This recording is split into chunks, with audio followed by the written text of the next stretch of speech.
Welcome to a conversation with Neeta Mittal, an innovative entrepreneur and co-founder of LXV Wine. This conversation takes us on a sensory journey from the vineyards of Paso Robles, California to the spice markets of India, exploring the art of human connection in a fast-paced digital world. In this thought-provoking podcast, Neeta weaves together three interconnected themes: wisdom of the wine, alchemy of senses, and human touch in the age of AI. Throughout this conversation, Neeta intertwines her personal story from her roots in India to becoming a trailblazer in the California wine industry, offering listeners a unique perspective on how ancient wisdom, sensory artistry, and modern innovation can come together in embracing diverse influences to create a more connected, vibrant future.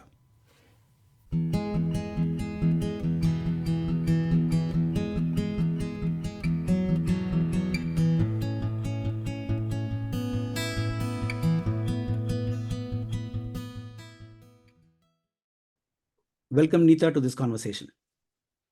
Thank you so much Milind. मी तुमची खूप आभारी आहे की तुम्ही मला या पॉडकास्टवर स्वागत केलं, इन्व्हाइट केलं. Thank you very much for that.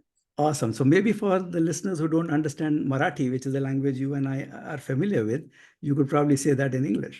I just wanted to say thank you very much for inviting me to this podcast on a bright Sunday morning, right in the middle of harvest. I needed this distraction. So thank you so much for having me. One of the things that I think COVID has given us is an experience to interact and live a life, whether it is for work, for business, for a podcast like this, over a virtual connection. So though, you are in Paso Robles in Central California, morning hours for you, and I'm on halfway on the other side of the globe in Pune, India. 12 hours, 12 and a half hours apart, we are able to do this conversation. So thank you for waking up so early on a Sunday morning. But you know what? I'm actually going back to the first time we met in April of 2024, when I visited Paso Robles for the first time in my life. What a wonderful feeling. Now, thank you. And it's beautiful to hear that about Paso, because a lot of people ask me, why did you choose Paso Robles? And just for the listeners, Paso is right between San Francisco and Los Angeles on the Central Coast. We call it our personal Tuscany. At times, I call it my personal Costa Rica, just for the nature and the beauty. But a lot of people say, Neeta, why Paso? And I always say this, it reminds me of India. There is a fabric here. There's a connection between people and the earth. It's very organic. And you feel like home. For anyone who's not been to Paso, I warmly welcome you to come and visit not only us, but come and experience Paso. It really is a beautiful slice of heaven here. I mean, I'll vote for that. I will vote for the slice of heaven. I will vote for Costa Rica. I will vote for Tuscany, every bit of stuff that you have said. But yes, what I will vote for is wonderful, wonderful people. I mean, the cab driver who drove us to a couple of places in town, it felt like he was family. It was so nice and so warm. But, in addition to that, what also gives me great joy and honor is to have you as the first guest on our season 5 of the Wings podcast. And I want to just go back in time over here. Is we started the Wings podcast in January of 2022, and over the last 3 years we have been in conversation with 100 young Indians, wherever they are in the world, pursuing whatever passion they are pursuing, to answer one simple question: what is today's India? And it has been a beautiful ride. And as show producers, Asha, my wife, and I, we took a call, a tough call, to say that after 4 seasons, we'll renew our podcast for a 5th and final season, which will have only 8 episodes. We want to call it Special 8. And Neeta, you're the first person on Special 8. Thank you so much. This is such an honor to hear this. And for me, Milind, meeting you and your family, what's even more special is did my engineering from COEP in Pune. I'm originally from Kolhapur, uh, uh, the land of chapels and beautiful women, as I like to say. But to be able to do this with you from my second town, as I call it, Pune, is great. But what gives me the honor is, and I expressed this to you earlier, for me, podcasts, especially for entrepreneurs, for people who love to seek the deeper meaning in life, content such as this is always provides, if not a roadmap, some sort of a inspiration, a direction, a kind of a pat on your back or a validation. Hearing other people's stories keeps you grounded, keeps you inspired. So I congratulate you and Asha on this amazing series. And I've heard a few podcasts along the way, and they've been so inspirational. And knowing that behind inspirational stories are real people with real struggles, and that just normalizes your own struggles in your own journey, and gives you kind of this lift and, may I say, wings to just fly a little bit higher. And so thank you for what you have done, and it's absolutely my honor to be one of the special 8. As I was joking earlier, I'm going to put it on my LinkedIn profile as a significant one of the special 8. There you go. Not one of the Special 8, the first one in the Special 8. The first one. I know. Thank you for that. Yes, that just made my LinkedIn profile even better. Thank you. Absolutely. So, Neeta, let me begin this conversation by, reading out your own quote on the LXV website, where you say, and I quote you, being one of the first Indian women to own a winery in the US that was named in the top 10 tasting experiences in America by USA Today comes with a lot of responsibility. I have to answer more questions on culture than vintages, on food than wine, on inspirations than medals. And then you go on to say, Neeta, that the ultimate goal is to create a movement that inspires and heightens moments that transcends the personal, business, and community. Can you walk us through what you are actually trying to say? Especially for me, what are you trying to say that it's all about moments? So for people who have not experienced LXV, when Kunal is my husband, Kunal Mittal, and when we came to wine in a very organic way. We came to wine because of our love and passion for wine. And when we decided that this is going to be a part of our journey together, we wanted to have an expression that's very honest and true to us.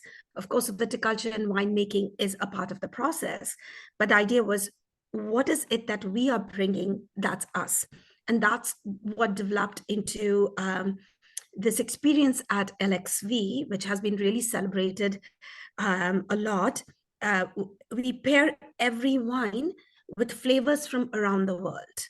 And these flavors are inspired by our travels. So for example, one of our wines, our Cab Syrah, gets paired with this dulce flakes, which is a seaweed that we had a fish wrapped in Ireland. Or we have one of our wines, which is a kind of a wine inspired by the left bank of Bordeaux, specifically Margaux. We pair that with hibiscus and lavender. It was a tea that we had in one of our travels. So for us, it was bringing our experiences, and that became the language. And that very soon caught on, because it became wine tastings, which generally tend to be a monologue of us expressing our terroir, how we make wine, our inspirations. It shifted from there to being a dialogue, because flavors is a common language for everyone.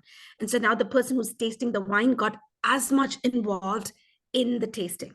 The reason I'm giving this background of the experience is, believe it or not, Milind, we did not create the experience with the vision that you wrote, that you just narrated. The experience made that vision clear to us, if that makes sense. So kind of art imitates life, imitates art. Having done that, it came from a true place of wanting to kind of fight that imposter syndrome, if you will, of being this Indian couple in a very, um, very classic industry. But doing these pairings, and a lot of people in the beginning wrote it off and said, and we call them proudly spice pairings. A lot of people wrote it off, it's not going to work. And then, of course, it went on to be named top 10 wine experiences in America. What it gave way was to this beautiful vision that what we were doing when we present our wine and when we present these pairings is we are creating this very interesting memories for people, which was not the intention. For us, it was, let's make people have a deep dive in the wine. It kind of became a deep dive into a memory or an experience, and they related very closely. But even more than that, more than the relationship with the wine, there became this thing of wanting to recreate this moment. So one request we get a lot when people taste at LXV is, how can we recreate this at home? And that got me thinking, why do they want to recreate this at home? And I realized that when you watch a group doing these tastings, it's almost, they are in the moment, everything else is forgotten, and it becomes like this community experience for them. It could be just a couple, it could be 4 people, 8 people, or we've done corporate tastings, and that moment becomes like something in their memory that they want to recreate. So we realized that not only are we presenting our wines in depth, not only are we bringing our culture, which is very true to us, to the forefront, not only are we creating memories, but we are transcending this wine and spice experience to something that is more meaningful and shifting for them. And my vision and Kunal's vision for LXV went from selling wine to creating a platform to share our experiences, to really elevating somebody's moment. And the mantra at LXV is elevate your moment. This is something that we've consistently kept this title of being the best rated winery in Paso Robles for the last 7 years. And it's a small, intimate tasting room. And my team, they literally envelop this, they hug this, and they understand that Atiti Devo Bhava, which is not only a mantra for us as a philosophy, we actually print it on our menu. And we let the guest know right from the moment they walk in that their presence in the tasting room is considered divine. You know, I love what you just said about, it's all about elevating the moment. And, I was looking up on the history of winemaking in the world as to when did the moment began. And a place for all this is, of course, Wikipedia. So here are a few lines I'm going to read out from Wikipedia verbatim, and we'll kind of take it from there. And Wiki says that the oldest evidence of ancient wine production has been found in Georgia around 6000 BC. It was also later found in Persia, present-day Iran, around 5000 BC. It moved to Greece around 500 years later, which is around 4500 BC, then to Sicily around 4000 BC. And yet there are known traces through carbon dating processes of winemaking in China way back in 7000 BC. Now, as Indians, we know the whole idea of somras in Indian mythology, yes, which is the drink that the Lord Indra and all the gods have in Indra Nagari, which is heaven, which is supposed to offer eternal life full of pleasure. And earthly beings like kings and others would do things to get an experience of somras, which God knows in mythology, 10,000 BC is also like yesterday. So for somebody like me, looks like since the good old times, the grapevine has come a long way. Since the ancient world, the medieval times, and even in today's technology infested modern world. So, as a winemaker and as a viticulturist, when you look at the grape wine, and we are talking about you in the middle of harvesting at the moment. When you look at the humble wine on which these grapes are supported, what is it that you see? I was recently in a small chapel. We were at a wedding in Napa Valley, and the hotel had a chapel. And so, just to step away from the wedding festivities, I stepped into this chapel, and there was an image of. It was a very artistic hotel. It was an image of Jesus Christ on the cross. Please take from me, I'm not a religious person. I'm very spiritual. However, sitting in the chapel in that quiet and looking at that image, for a second, I was, with his hands sprawled out and his beautiful, peaceful face, taking in everything that his disciples are giving him and giving it back. I looked at it and I thought, that looks like a grapevine. And that image has not left me. And it's so interesting. And this happened very recently, just a couple of months ago. A grapevine is not only a significance of the fruit that it bears, but it is the life of seeking that it leads. If you think about a grapevine, the way we do viticulture, the way viticulture was done in the past, when things were organic, when things were natural, you did not water the grapevine. The grapevine had its own journey of seeking its water and its nutrients. And so when you planted a grapevine with much care of what would be the right grapevine for that terroir, the grapevine would seek and go deeper and deeper into the soil and the different rock formations, and struggling to find the water and the nutrients. This is actually something that we use as a philosophy in postmodern winemaking, where you will hear a lot of us talk about dry farming, about making the grapes struggle, which to me a better word is seeking than struggling. And in some sense, isn't that who we are as human beings? Our roots, when we grow, that's what we are forming. When we are raised, we are forming these deeper and deeper roots into where we come from. But what defines a vine, it's where it emerges, the direction after it has been planted and after it gets its shoot. And that's what defines the life of the vine. So the roots, a vine is very rooted. In my vineyard, at the top of the hill, we've planted Syrah, and we know in about 10-15 years, when the roots are established, the roots are going to be about 30 to 40 feet deep, if you can imagine that. On the vine on the top is probably 3.5 feet, but the roots are 40-50 feet. That is what makes a vine such a distinguished plant more than anything else. Every substrata of soil it's penetrating, it's picking something interesting. Every shoot it's giving up, it's picking something interesting. It captures the sunshine. It captures the ethos of what it's been exposed to. All that envelops a grapevine. We have a very scientific word for it called microclimate. But really, to me, it's the ethos. A grapevine is all about the ethos of the person who is planting it, the person who is raising it.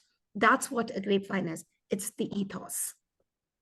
Just want to say two things here.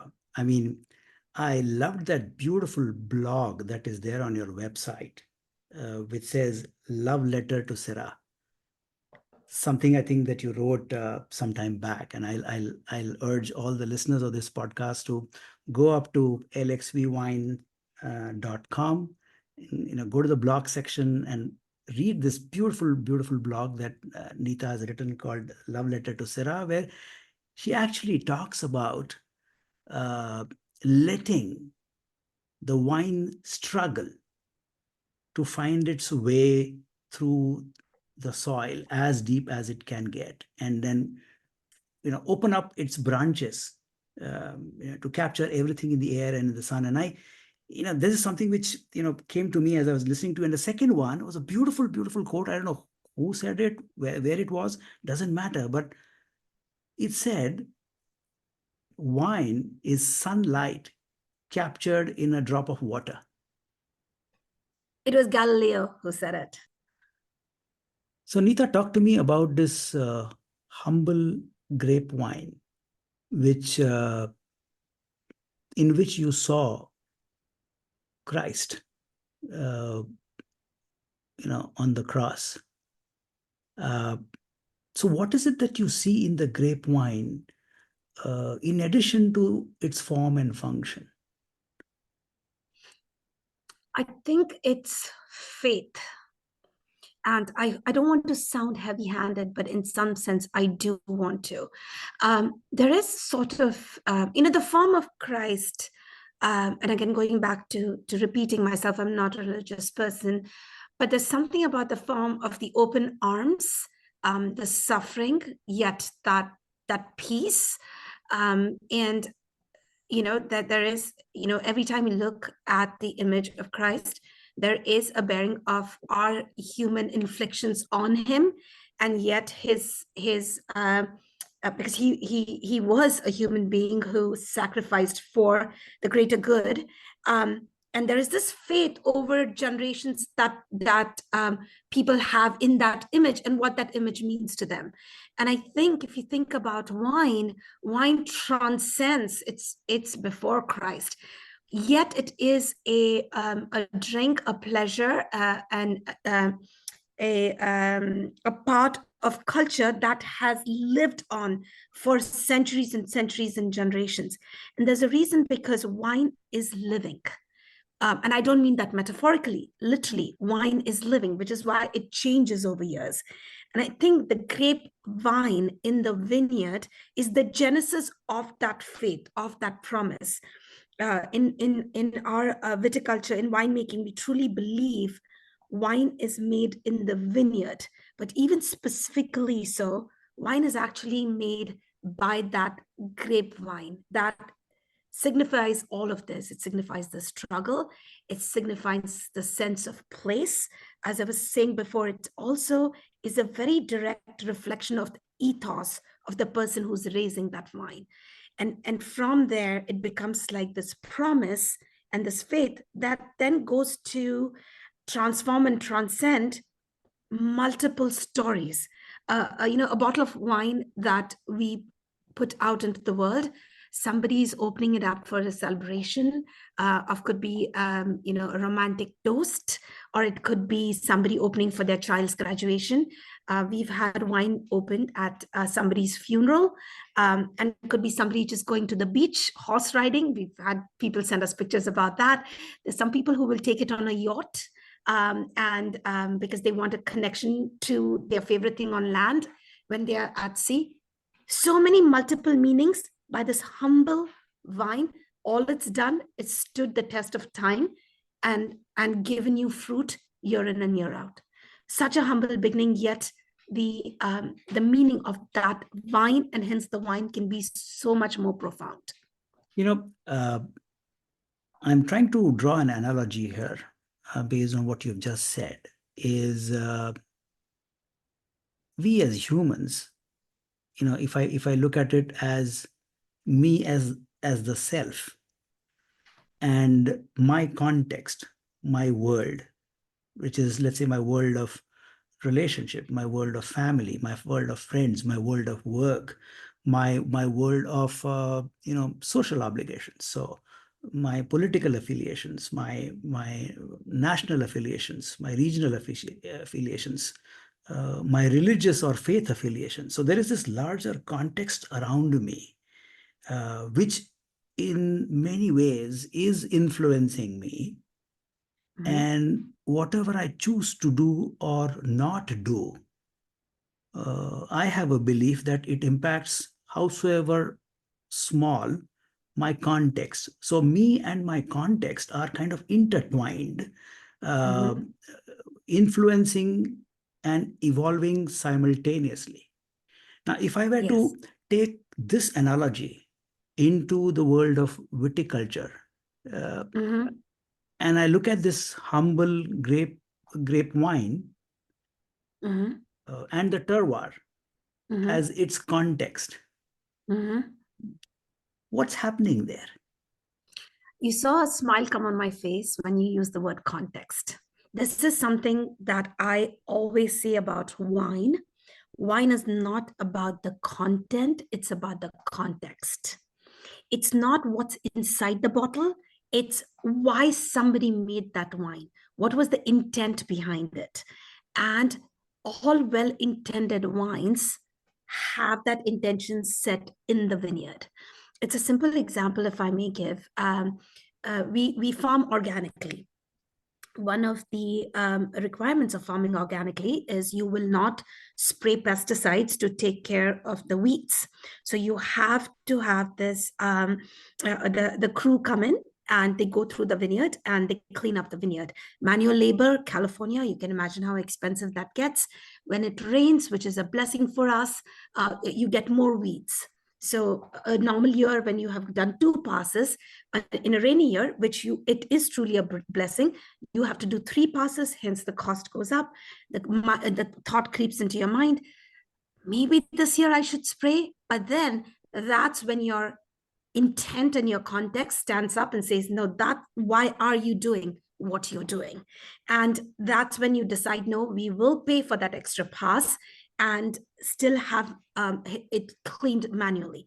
The reason, it's a very simple example, might sound mundane, but I remember us as a team getting into the office and thinking about how much it's going to cost to do this manual pass. And we very consciously, and what I was very happy is consciously the entire team was on one single page that no chemical will see this vineyard, no matter how expensive it gets.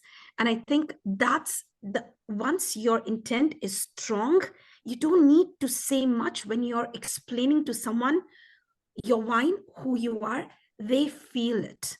And it was so interesting to watch that meeting that before Kunal and I could take a call on anything, the viticulture team was like, yeah, of course we are not going to spray. So let's start thinking about when the crew is to be scheduled to come in. And it humbled us too, because we did have a thought in a second, like, should we? But they didn't. And it made us really conscious about how much our intent is important and how much it influences how everybody who's connected with us looks at that intent of everything that we do. And that is what creates the context for the grapevine and hence the wine. That's what makes wine much stronger as a representative of a culture, is that context, much more than the content in the wine. I get it in some sense that how intent matters in winemaking. And as a winemaker, how you and your team give premium attention to the whole idea of intent. But what about the quality of attention? So if I were to, put a mathematical equation around it, that in your world of winemaking and viticulture, what would quality of intent or quality of intention plus quality of attention is equal to? What is it that you get? I would say the quality of intent plus the quality of attention is equal to a deeper perspective of what you do. I don't think it elevates. I don't think it makes your wine any more expensive. I don't think it makes it any more marketable. I think it gives you personally a deeper perspective of what you're doing. And I think in an endeavor like winemaking, when you go from season to season, that is very variable. And you start afresh. I was mentioning to you this earlier before we started the podcast. When we go into harvest, we think about the previous harvest, what we have learned, what are we going to do different this season, what is going to be better, what is going to be the same. Yet when the fruit comes in for the first day, everything goes out of the window, and what we are left with is our instinct, our basic instinct of how we're going to handle this harvest, and the challenges that come with it. And what guides it is the deeper perspective. And you build this perspective of why you're doing what you're doing based on these practices of intent and attention. It is a practice that you build. It's not something that if I say I'm organic, I'm a good winery. No, I might be organic, and yet I might not be paying my team, my laborers well. I might be regenerative in my farming practices, and yet I might be using heavy glass to bottle my wine.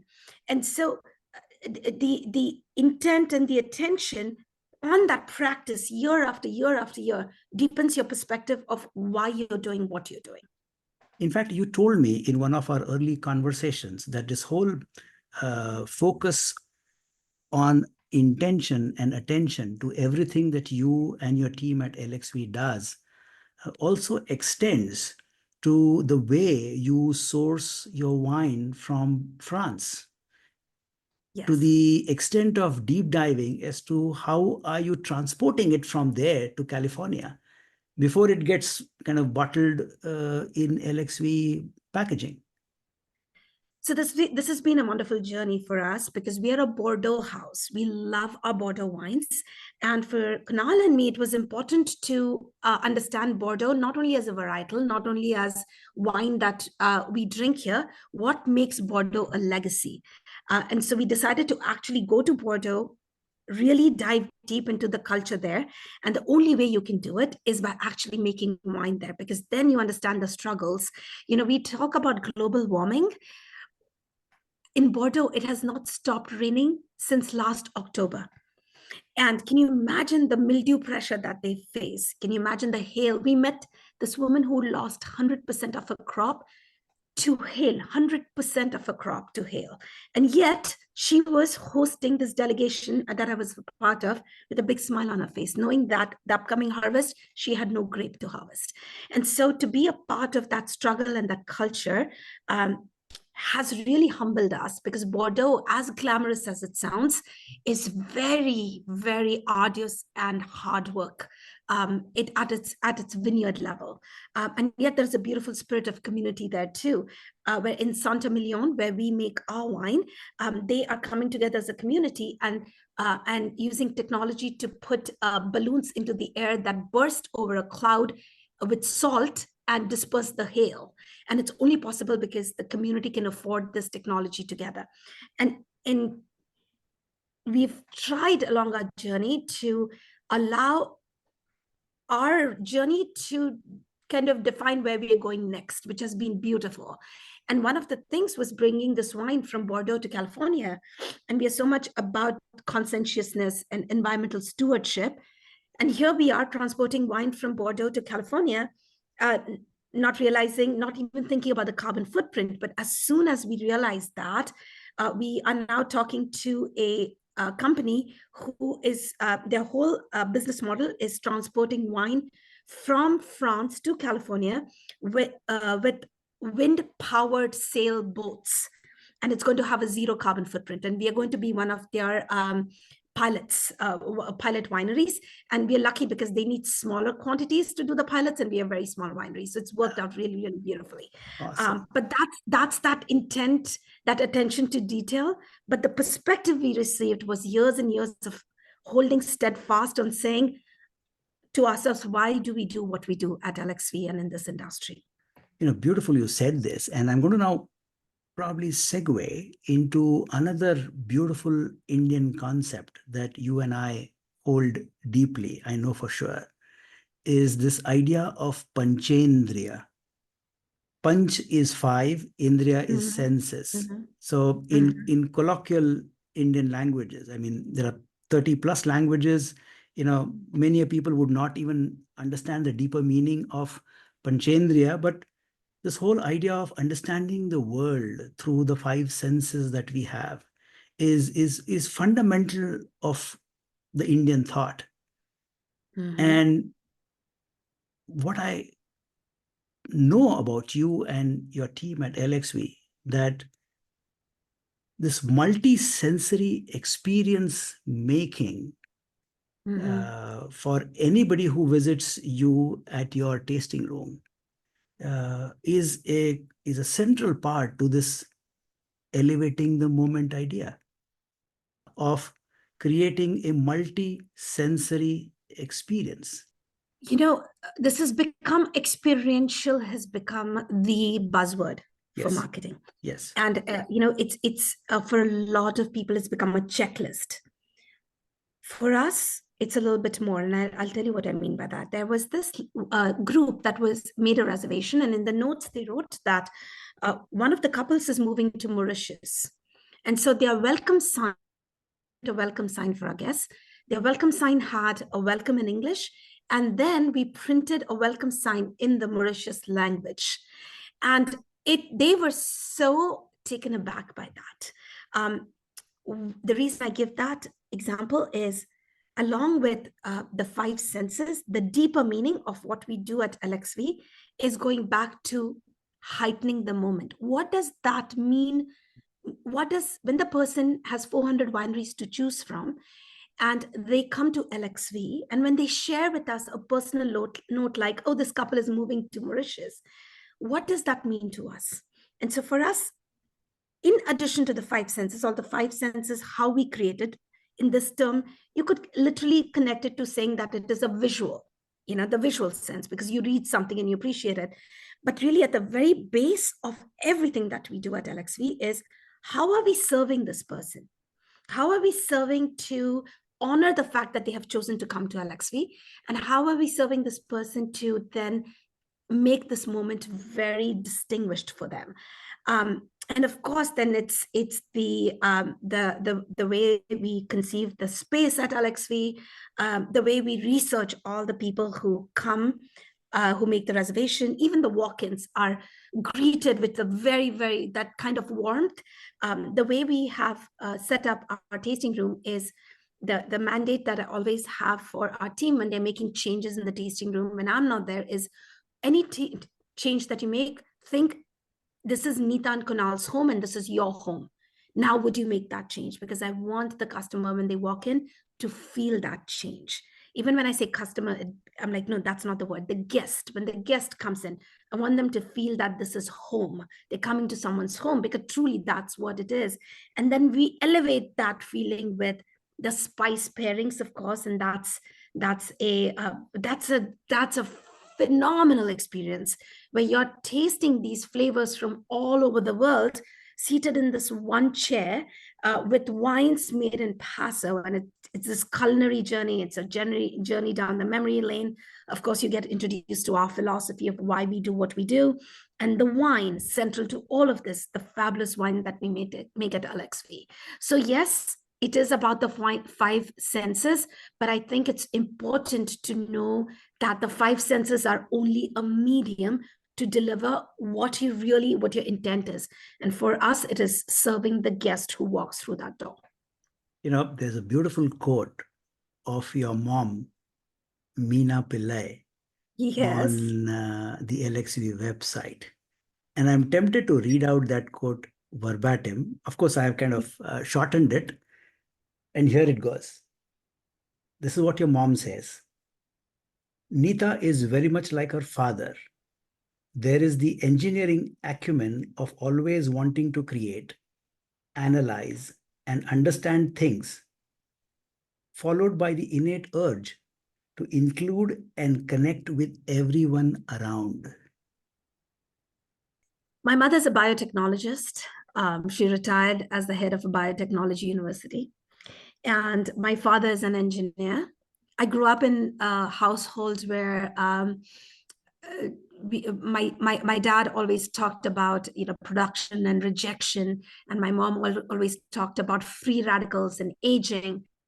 Yet the best moments were in the kitchen when mom, like all moms, made her favorite foods, and it was always built with flavor. um, I come from a very sensory household in that sense. But more than that, I think being from a small town, um, connection is very important to me. Being Kolhapur is still sort of it's still rooted in its history. It's still very small, still very intimate. Where the guy who comes to deliver your laundry, the dhobi wala, he removes his chappal, comes into the kitchen, sits there and has a cup of chai and only then leaves. And that still is the tradition in Kolhapur.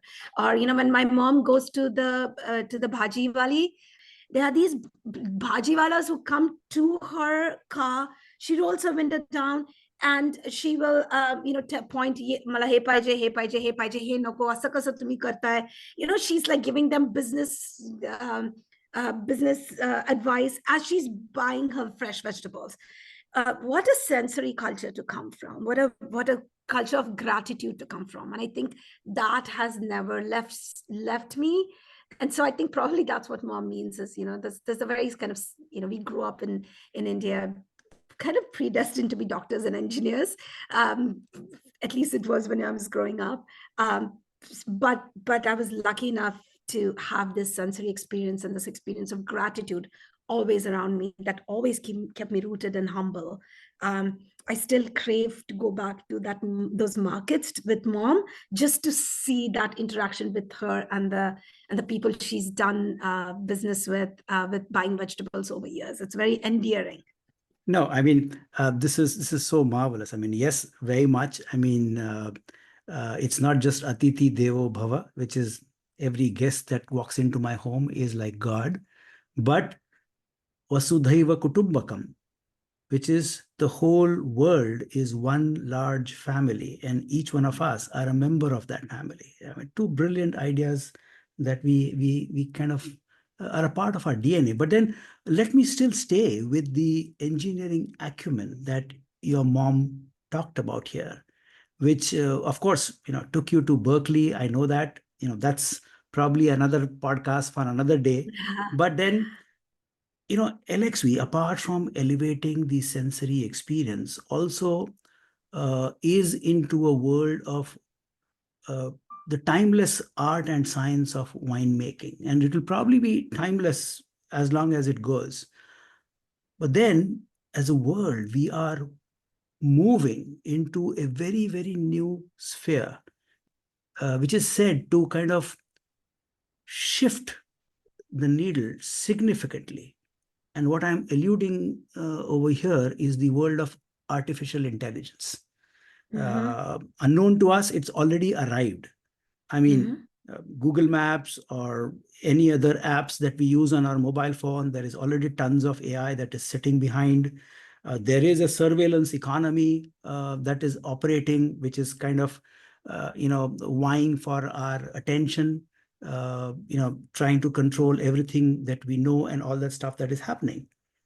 How do you see the world of wine making and wine experiencing, the world of sense making and sensory experience making, in the world of artificial intelligence, where the unsaid narrative is you outsource your cognition and experience making to an algorithm?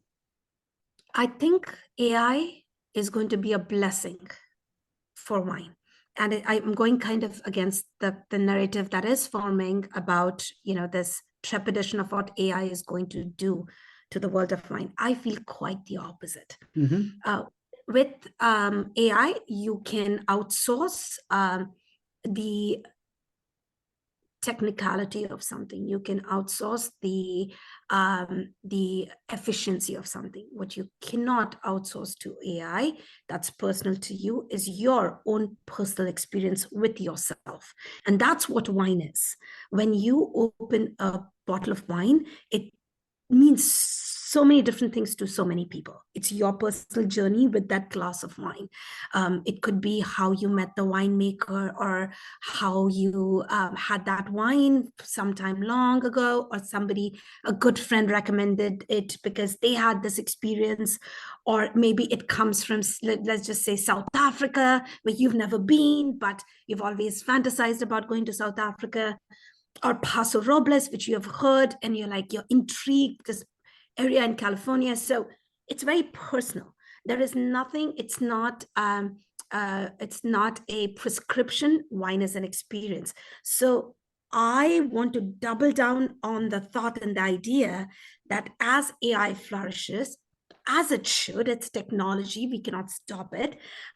It is going to do better and better things for the human life and quality of life. Of course, it comes with its risks, and there are people who are thinking about it and how to mitigate it. But as that happens, the personal journey and personal experience is going to be more and more important. There are now devices in the kitchen that can make a dosa for you, believe it or not. Something as intricate as a dosa, there is a machine that can make it. However, that when you have that dosa with that chutney, it's your personal experience of how that is going to whatever memory you have with it, or whatever journey you with it. Or if you're having a dosa for the first time, which I did with some of my friends literally 2 days ago, and they were like, oh, this is a crepe. I'm like, no, just try it out. And they were like, wow. And so that is a personal journey. And with wine, this personal journey is not only related to your personal story, the wine comes with its story. Every wine has a philosophy behind it. Even your cheapest wines, even the wines that you have in supermarkets, every wine has a beautiful philosophy, a beautiful thought of who made it and why they made it. And so that you cannot take that personal experience away. And I think that's where wine is going to play such a beautiful role in something in the world that we, as you rightly said, we are outsourcing most of our even our experiences, but this is a personal journey. Wine is a personal journey, and that's something that will always be personal to you. I have enjoyed my wine, which from different parts of the world. I mean, whether it is South American Chilean wine, or one of our travels to South Africa, wonderful wine there, or the Marlborough region in the southern island in New Zealand. Wonderful wines coming from that place. Of course, Bordeaux, be it Napa Valley or Central Valley in California, where Paso and you are located. Is it possible in the AI world, when it has arrived, my experience of wine tasting gets elevated? Let's say I'm just dreaming here, okay, that I put on my VR headset, and there is a wine shipment that has arrived from South Africa. And while I'm having it, I also get an audio, visual, and other sensory experience of the vineyard it has come from, the story and the history of the grape wine, and all those people who have put in their blood, sweat, and everything to making it. So essentially, where I'm coming from is, as humans, we are suckers for stories. So can there be a very different sensory experience in the AI world when I create moments for myself where there is a wine which is coming from some part of the world, but then the story becomes much more richer?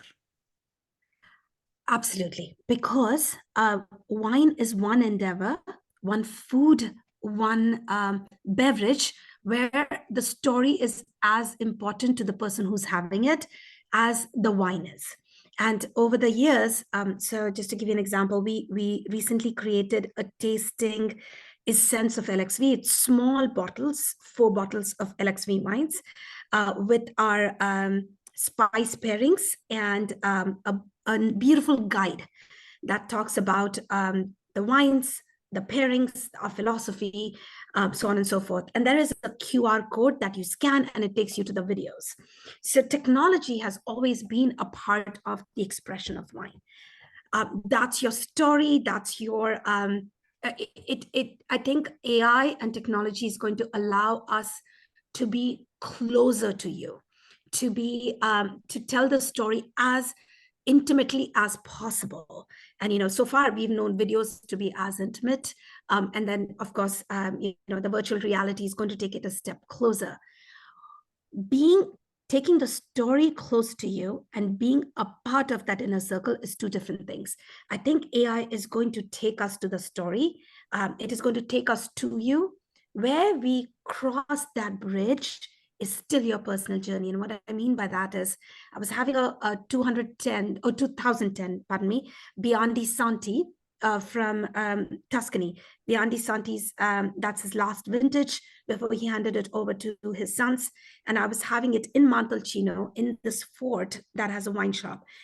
And I literally had to walk away from our tasting group, close my eyes and taste the wine, because that wine has had a huge impact on my wine career and my wine journey.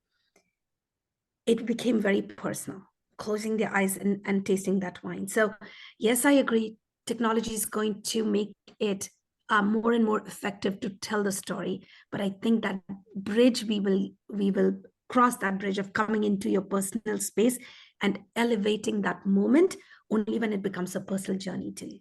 When it's that moment when you actually sip the wine. And I'll tell you one thing, we can inform, we can tell stories, we can do everything we want to do. That moment when you sip your wine, that is a moment of pure meditation. And try it out. Don't take my word for it. Next time you have a sip of wine, when you're having that wine, I'm talking about wine that has a story, that has a meaning, which you have picked up the bottle for some reason.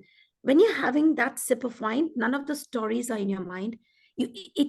For that moment, you forget everything, and it's only, what does this mean to me in that moment? What am I smelling? What am I tasting? None of those stories matter in that moment. And I hope you experience this the next time you have a sip of wine. So we can take you towards that moment, but it's your personal journey that's going to define your relationship with that wine. So beautifully said, Neeta. So beautifully said that it's all about, as we say in India, pratyaksha anubhav, a direct experience in the moment of what is happening unto you when you are having a glass of wine. On this note, let me read out a few lines from one of my favorites, and I think it's favorite for many, many people, I'm sure, including you, Khalil Gibran. And in his beautiful work called The Prophet, there are these few lines which, somehow I want to read out as a part of this conversation to you, because it connects to a lot of what we have just spoken. This is from one of the chapters called Eating and Drinking. And the lines go like this. Then an old man, a keeper of an inn, said, "Speak to us of eating and drinking." And Al-Mustafa said, "In autumn, when you gather the grapes of your vineyard for the winepress, say in your heart, I too am a vineyard, and my fruit shall be gathered for the winepress. And like new wine, I shall be kept in eternal vessels. And in winter, when you draw the wine, let there be in your heart a song for each cup. And let there be in the song a remembrance for the autumn days and for the vineyard and for the winepress." Unquote. Looks like Gibran's message is of gratitude and respect for the natural world, which offers a counterbalance to the materialistic values of the era that we live in. Simply a gratitude to the natural world. This actually did my heart. there is so much wisdom. I mean, it's poetic, but there is so much wisdom because, of course, they're not just talking about the wine and the vineyard, although it is eating and drinking. This is the philosophy of life, isn't it? That Absolutely. we collect the fruits of our toil, our efforts, and as we collect them and we create what we create, we still keep in our hearts that journey, that struggle, that toil, as we go through life, and and and life is all it is effort. Life is effort. At every moment we are making an effort towards something, and we collect the fruits, and then we go on and we make more of an effort, and we collect the fruits and we go and make more of an effort. And I think that's, people say life is about struggle, and I'm like, yeah, but that's like a gloomy way to look at it. Life is actually collecting the fruit of your effort every step of the way. And being happy about it and celebrating it. Yes. So, Yes. I hate to say that we need to, take this conversation to an end. Sorry, it's a podcast. It has its time limits. But then, Neeta, it's been a wonderful, wonderful conversation. As they say in India, dil se, right from the bottom of the heart. I have enjoyed every moment of this conversation. Where Yes. has this conversation left you? We are at the beginning of harvest. We are going to go full throttle into everything to do with winemaking. This podcast, this conversation has brought me back, given that moment of meditation, to think about what it means, what we are doing. Why are we doing what we are doing?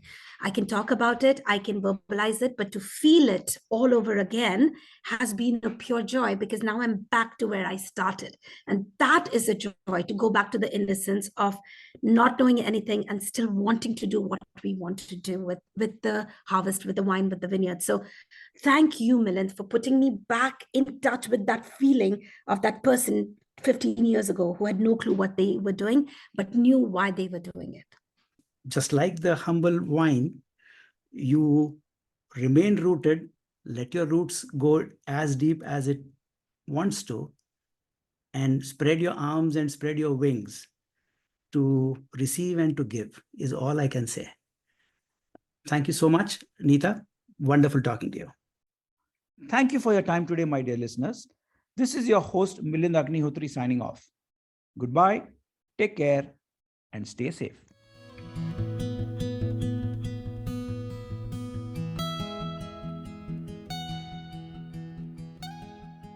This podcast is for general information purposes only and should not be considered as a piece of any professional advice. Views and opinions expressed in this podcast are those of its guest. Creators of this podcast expressly disclaim any and all liability or responsibility for any direct or indirect, consequential or other damages arising out of any individual's use of this podcast. For feedback and suggestions, please write to wingsindia75@gmail.com. Thank you.